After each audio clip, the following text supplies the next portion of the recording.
Hello everyone.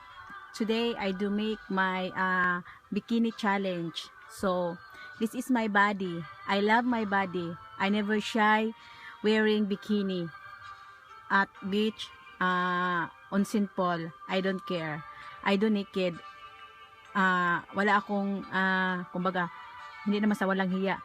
Hindi ako nahihiya dahil like sa onsen pool, yung mga babae doon na have a public onsen dito sa Japan na all girls are naked. So, ako, I know many girls are sexy, have a very, very nice figure. But, I'm already a mother and this is my figure, this is my body. So, I don't care and I don't mind. If you are confident and I love myself, I love my body, so who cares? I feel sexy and I like what I want to wear. I love if I wear bikini, I do love what I wear. So para sa ating mga babae, hindi tayo kailangan yung chumi ko natanggal. Hindi tayo kailangan ma-insecure sa ibang magaganda ang katawan dahil kailangan natin i-love ang ating sarili, kailangan natin mahalin kung ano ang figure ng ating katawan. So, this is the reality of my body. I am not sexy, I am fat, but I'm always feel sexy and comfortable of my body.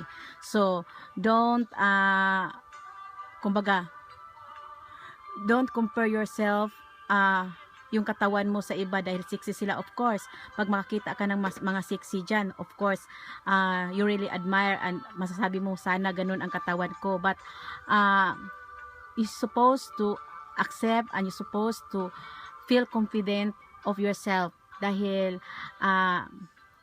katawan mo yan, sarili mo. So, you need to love yourself. So me, I don't care what somebody say about my body that I'm fat. Of course, I love my body. I like my figure. And I love my style. So, I don't care.